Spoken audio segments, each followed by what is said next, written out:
Why did they off Charlie Kirk? All right, guys, so there are seemingly a lot of rumors right now as to why Charlie Kirk was put to bed, if you will. And there's, again, so many. And we're going to go over these rumors. None of these are facts. Yes, two things that Candace Owens just dropped recently, I'm going to talk about in another video. Or one thing that she dropped recently, I'm going to talk about in another video. But I'm going to mention it really quick here. Now, guys, apparently, like any conspiracy theory in the world, there are always going to be a lot of rumors. And you have to cipher through which one is real and which one isn't. Now, the rumors that I'm going to start with are the dumber ones, if you will. And that's the one that Charlie Kirk is still alive. And I thought that that was the most bizarre thing to say. I mean, listen, the people who saw him there supposedly are right now being told by the FBI that they should delete those videos. At least one guy who was sending the video from another angle was repeatedly told by the FBI to delete that video because it can cause, and I quote, post-traumatic stress, PTSD. This is what the FBI told him. And they kept calling him up to see whether or not he deleted it, which was weird. Now, this guy could have been lying, but that sounds very FBI-ish, right? I had him stop by my house after the whole, not the, Trump's first assassination attempt. They stopped by, excuse me. I had 2 police officers stop by my job after the whole January 7th nonsense, and they were acting as, I guess they were acting as FBI, but they were NYPD detectives. So they stopped by my job, questioned me what I did then. Then I had the FBI stop by my home after I mentioned that they might try to take out Trump a week or 2 before, and then 2 FBI agents showed up at my home. So I almost got those confused. Anyway, my point, guys, is that the FBI does shit like that. But instead of visiting him, they were calling him. All right. So now, guys, with all of these rumors that we're hearing about it, stating that Charlie Kirk is still alive, the trap door theory, there was a trap door and it wasn't a trap door, it's a service door to a utility tunnel underneath the colleges. Now, a lot of colleges in those areas, they have something similar to that. The problem with that theory of him going down the trap door, and he's still alive, he went down the trap door, and they switched his body. I'm going to tell you something right now about moving a dead body. I've done a lot of those. It is incredibly hard. Incredibly hard. Unconscious, incredibly hard to move a body that's flopping around now. And the way he went down, that is the greatest actor on the planet if he did. If he did. Stage it, I mean. And again, that is possibly the dumbest excuse I've ever seen. When I saw what happened to him and his neck and the way he bled out and the way his eyes rolled in the back of his head, there are no actors on this planet that can reenact that. None. So if he did, he's the greatest actor on the planet and should get an Academy Award. Not the point. That's a dumb theory. And then the trapdoor theory, even dumber. The transferring or switching of bodies is incredibly hard. Incredibly hard. Incredibly hard to move, and in that amount of time.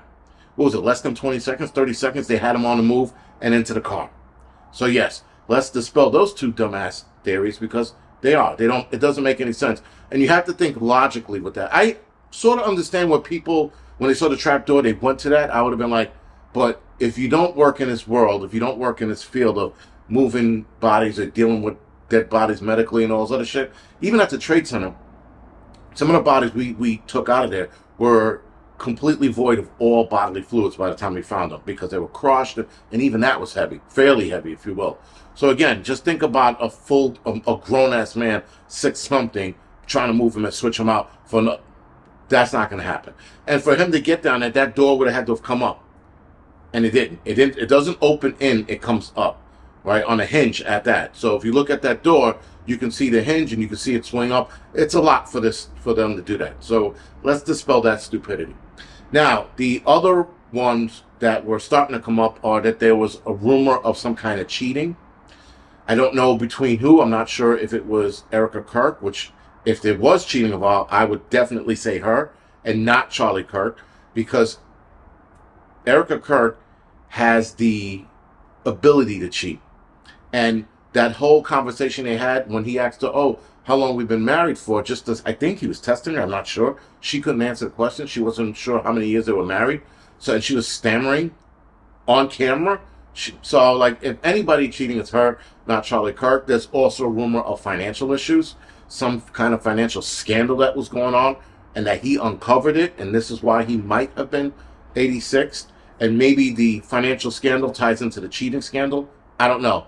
But that was two other rumors that I heard about that. Now, the more famous or known rumor is the fact that he was looking to take Turning Point USA in another direction. He was looking to leave behind the Jewish donors. He denied, if you will, I guess denied the $150 million donation that they were going to give to him. He said no. So he was trying to change. He was trying to change Turning Point's direction, and then that could have killed him. So those theories or rumors, if you will, definitely make a little more sense than, oh, well, they changed his body out. Or the other one, the bullet ricocheted off his vest. Those vests are not meant to ricochet. They don't ricochet off. They absorb the blow. And even if he had a plate under it, the plate is still underneath the Kevlar that absorbs the blow into the plate. So again, and those plates are designed to absorb and not ricochet at all. So the ricocheting theory was another dumb one that I heard. But again, it came from people who do not live in that world or don't understand that world. So, and I get it, because initially I would have thought the same thing had I not known about bulletproof vests. I'd have been like, oh, that it bounced off his, that would have made sense. But again, you have to be in a certain world to understand how a lot of this shit works, how the human body works, how when he got hit in the neck, I knew it hit him in the spine just by the way he curled in like this. If he would have extended his arms out and went like that, it would have been the headshot. Next shot is curling in. Nobody's that good of an actor. Again. Now, here is where things took a turn for him. He started questioning October 7th.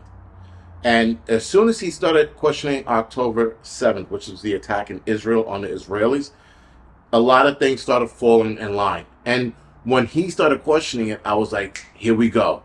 Somebody who finally woke up. Candace Owens woke up a year or two ago. She started seeing the bullshit. And she was like, something isn't right here. And she started questioning it. And that's when Turning Point was like, you got to go, Negro, get out of here, right? Kick rocks, eat some watermelon. And then they kicked her out.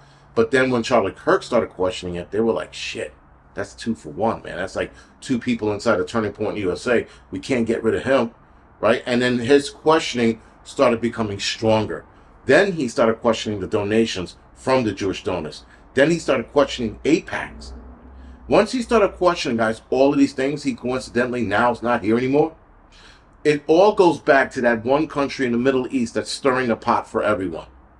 And he started questioning that, and now, coincidentally, here he is. Now, of course, guys, Israel is going to try to spin up some rumors of their own so that they can redirect from them and go, well, maybe there is a cheating scandal and a sex scandal there somewhere. Let's dive into that so they can get out, so we can get eyes off of us and back onto something that's not really happening. Now, again, Erica Kirk, definitely involved. I do not like this lady. The more I watch her, the less I trust her. And right now, I can't trust this bitch as far as I can throw her. Because there was an event where she was showing the Medal of Honor to Charlie Kirk's employees at Turning Point USA. And the way they approached her, that's not somebody who's liked. When people are liked, you walk into a room, everybody jumps up and walks towards you, or walks towards you like, hey, how you doing? Or they're happy to see you. These guys were not happy to see her. Not even a little bit. Not even like, hey, look at the hot lake. Nope. So those employees don't like her, and probably rightfully so. I could probably imagine that she was definitely behind this in some capacity. But I know a lot of you people who love Erica Kirk, like, fuck you, she's the best, whatever. I don't like her. And the more videos I watch her, and the more videos I watch the way she moves, watching a person move is going to tell you a lot about them, if you can read people's movements. And this lady moves like shit. She moves like a snake. Don't trust her. Another rumor that's going around is Charlie Kirk was pushing for the Epstein files to be released by Trump. And Trump had told Charlie Kirk to back off or let it alone. Sort of like forget about it, leave it be. And again, Charlie Kirk kept bringing it up. So again, a lot of rumors as to why he was off. Now, again, guys, Charlie Kirk was waking up, apparently, or asking the right questions in regards to the whole October 7th, which the October 7th attack, I'll probably do another video on why he was questioning it, because there are a lot of things, guys, you should know that happened that even IDF soldiers were questioning. And there are a lot of IDF soldiers who are pissed, angry that this happened. In fact, they're angry enough that they're blaming Benjamin Netanyahu for this attack. They are wholeheartedly blaming the defense minister in Israel as well, because there was a standing order of not to go into that area for IDF soldiers who should have been handling their business and had backup within minutes, not hours. Anyway, guys, this is the Angry Prepper. Thank you for watching the Angry Truth channel.